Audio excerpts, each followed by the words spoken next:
Cerita Abu Nawas sudah tersebar ke seluruh penjuru dunia.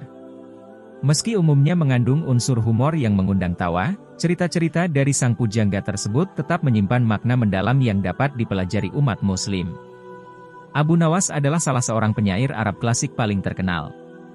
Pria bernama lengkap Abu Ali Al-Hasan bin Hani, Al-Hakami ini dikenal humoris, cerdik, dan agak nakal. Selama hidupnya, ia telah menciptakan banyak karya yang digolongkan dalam humor sufi.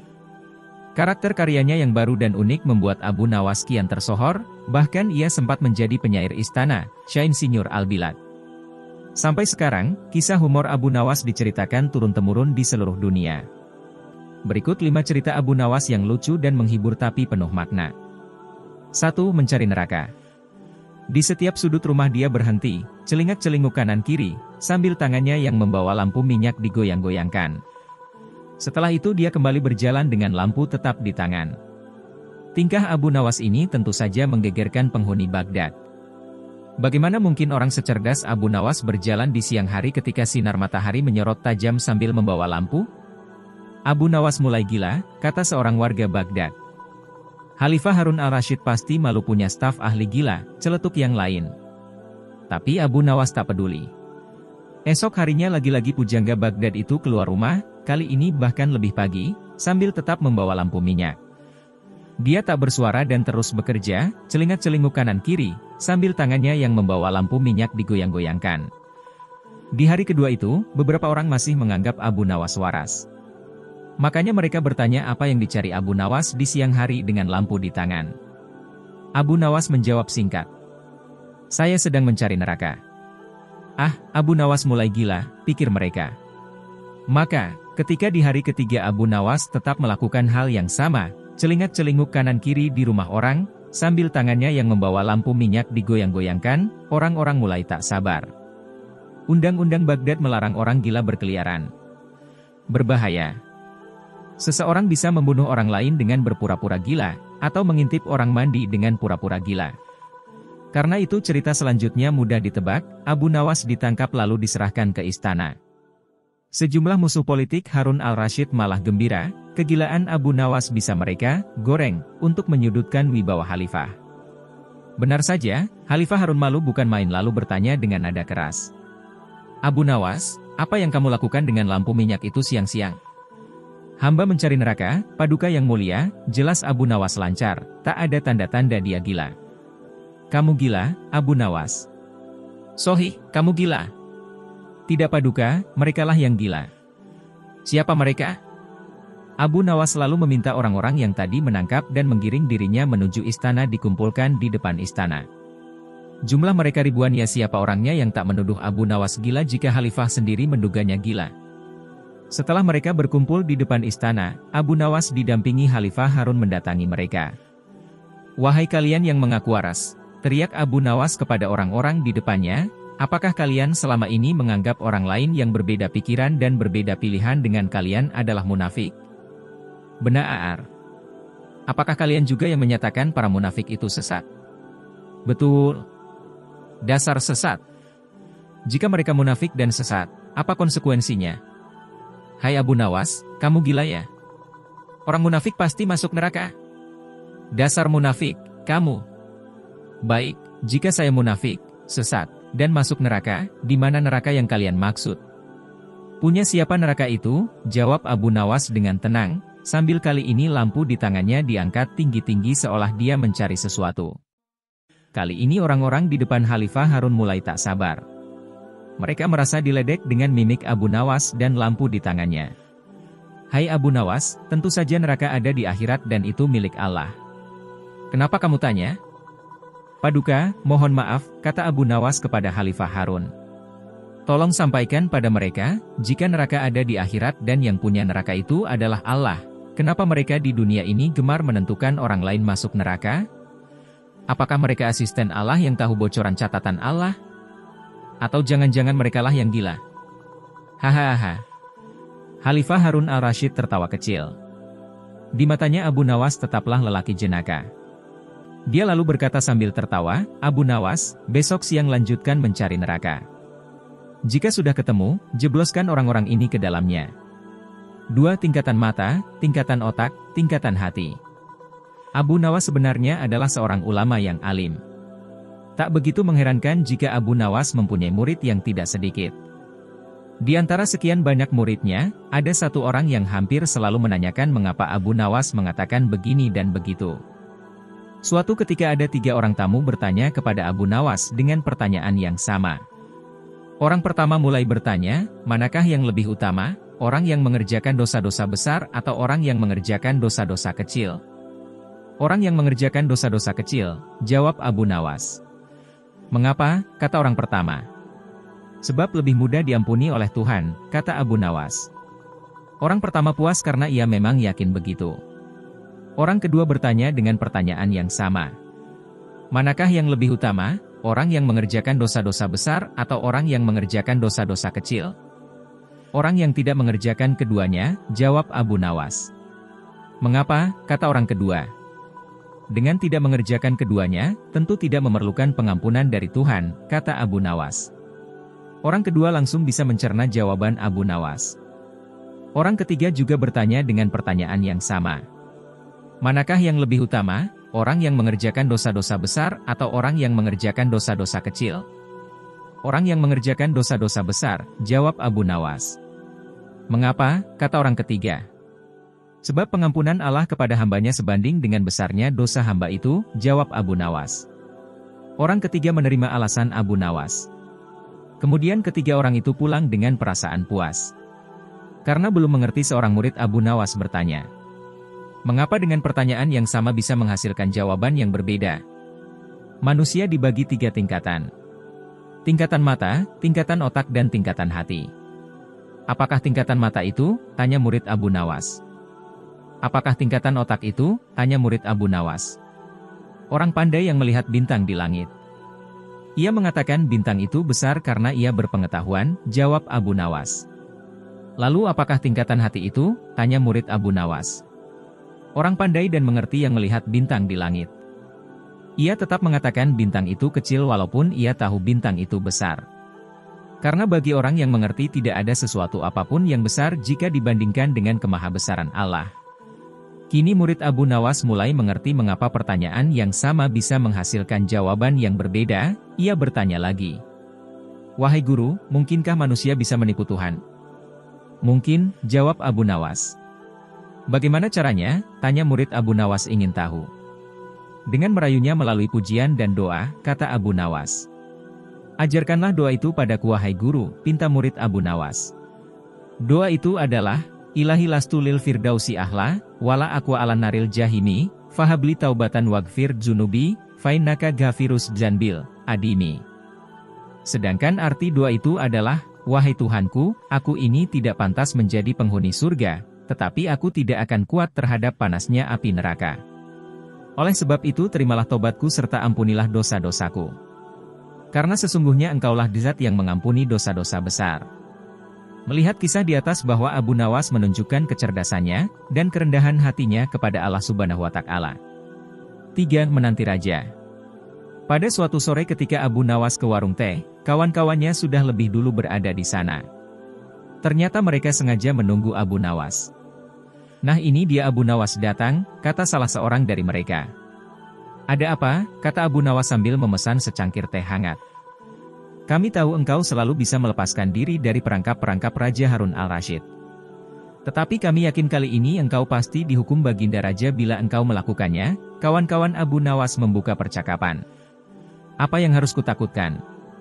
Tidak ada sesuatu apapun yang perlu ditakuti kecuali Allah Subhanahu wa Ta'ala, kata Abu Nawas menentang. Selama ini belum pernah ada seorang pun di negeri ini yang berani memantati Baginda Raja Harun al-Rasyid. Bukankah begitu hai Abu Nawas? Tanya kawan Abu Nawas.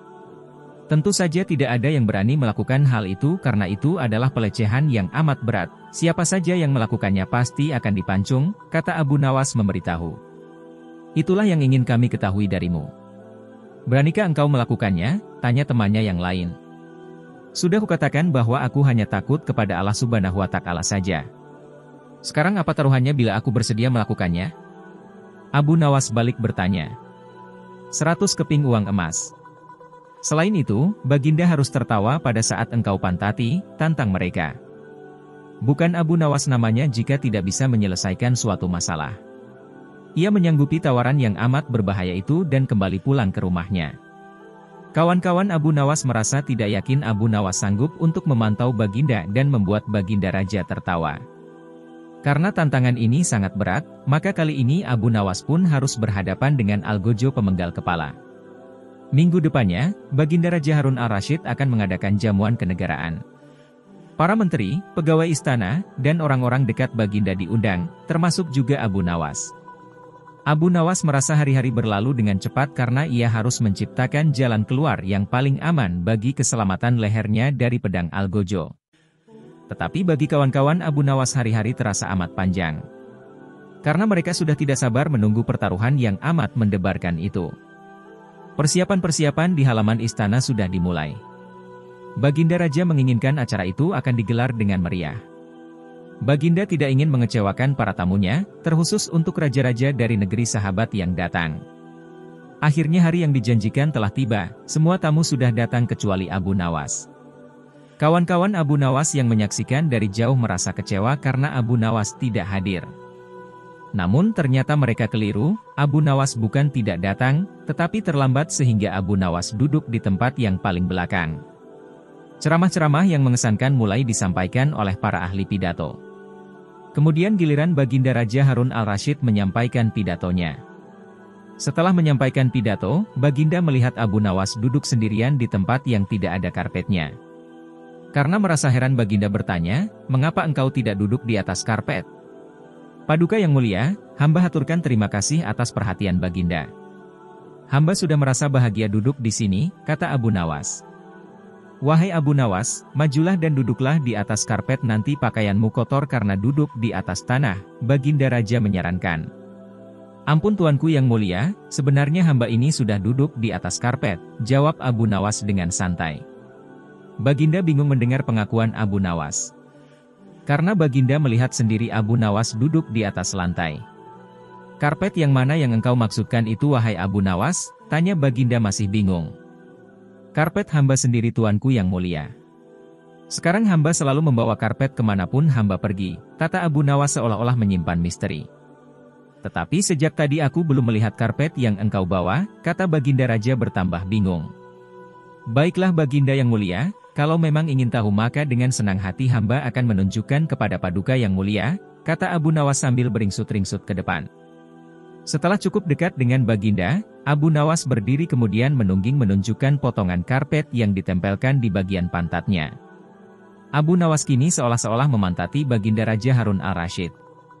Melihat ada sepotong karpet menempel di pantat Abu Nawas, Baginda Raja tak bisa membendung tawa sehingga beliau terpingkal-pingkal diikuti oleh para tamu yang datang. Menyaksikan kejadian yang menggelikan itu, kawan-kawan Abu Nawas merasa kagum. Mereka harus rela melepas 100 keping uang emas untuk Abu Nawas. 4. Menjual matahari. Sejumlah penduduk Baghdad berkumpul di depan istana Khalifah Harun al-Rasyid. Sebagian kasak-kusuk tak jelas, sebagian lagi berteriak-teriak menuntut Abu Nawas ditangkap. Mereka protes baliho raksasa milik Abu Nawas yang dipasang di depan rumahnya, "Dijual cepat, matahari Baghdad, siapa cepat dapat bonus anak onta." Penduduk yang kasak-kusuk di depan istana itu rata-rata panik jika matahari Baghdad jadi dijual. Bagaimana mungkin mereka bisa hidup berlama-lama di kolong langit Baghdad tanpa matahari? Jika pindah ke Zahu, mereka khawatir daerah ini tertinggal. Infrastruktur di sana kurang canggih dibanding infrastruktur di Baghdad. Pindah ke Bahtaran enak, tak jauh dari Baghdad, tapi bahasa penduduk di sana sulit dipelajari. Pokoknya pindah keluar Baghdad adalah problem, bertahan di Baghdad tanpa matahari juga bukan perkara gampang. "Abu Nawas, antum serius mau menjual matahari?" tanya Khalifah sambil mengamati massa yang terus membludak di depan istananya. "Benar Baginda, supaya kita bisa ikut cara mereka menggunakan otak." "Maksud antum?" tanya Khalifah kaget. "Begini Baginda, apakah antum senang infrastruktur di Baghdad terbangun hebat di zaman Baginda? Baginda bangga bisa menjadi teladan buat rakyat bahwa selama menjabat jadi Khalifah Baginda tidak korupsi? Baginda senang tidak mempertontonkan keserakahan dengan menguasai ratusan ribu hektar padang pasir, padahal Baginda bisa melakukannya dengan kekuasaan yang sekarang Baginda genggam." "Abu Nawas, coba ke inti masalah. Jika Baginda turun dan tanya massa yang sekarang berdemonstrasi itu, ketahuilah bahwa mereka akan menjawab buat apa bangun infrastruktur. Infrastruktur tidak bisa dimakan. Jadi, jalan-jalan mulus yang Baginda bangun selama ini, puluhan bendungan yang Baginda banggakan, lapangan terbang, rel kereta api di Horamabad, pasar-pasar di Kirkuk, itu semua percuma, tak bisa dimakan. Khalifah Harun al-Rashid terdiam. Baginda bangga tidak korupsi? Anak Baginda jual pisang goreng? Itu malah membuat mereka marah dan cemburu. Buat mereka Baginda mestinya korupsi agar mereka tak repot-repot lagi bikin isu tak masuk akal. Misalnya Baginda keturunan Mongolia, Baginda memusuhi ulama, Baginda membiarkan partai Baks yang sudah dilarang tumbuh lagi. Wah, pokoknya banyak Baginda. Lalu apa hubungannya dengan menjual matahari? Dengan pelan-pelan Abu Nawas kemudian menjelaskan bahwa apa yang dianggap Khalifah Harun sebagai prestasi nasional tapi justru dianggap pemborosan dan membebani negara adalah karena mereka terbiasa melihat semua prestasi yang ada di ruang gelap. Di ruang gelap, gadis cantik tak terlihat, sebatang emas bisa dianggap besi. Apalagi jika cara melihatnya sambil bergelantungan. Tapi, kalaupun mata mereka tak melihat di ruang gelap, bukankah telinga mereka mendengar, hati mereka terbuka? Bagaimana mungkin mereka menuduhku memusuhi ulama padahal wakilku sekarang adalah ulama besar? Jikapun mereka tak suka aku, bukankah kepada mereka sekarang aku sodorkan ulama yang dulu mereka klaim mereka bela? Mengapa sekarang mereka tinggalkan? Baginda, itulah enaknya melihat dunia di ruang gelap sambil terbalik. Kita bisa menikmati apa yang mereka nikmati selama ini. Baginda tidak capek berpikir rasional? Khalifah terdiam. Percayalah Baginda, hanya dengan melihat segala sesuatu di kegelapan, Baginda akan paham mengapa selama ini mereka melihat infrastruktur megah, pemerataan pembangunan di daerah tertinggal.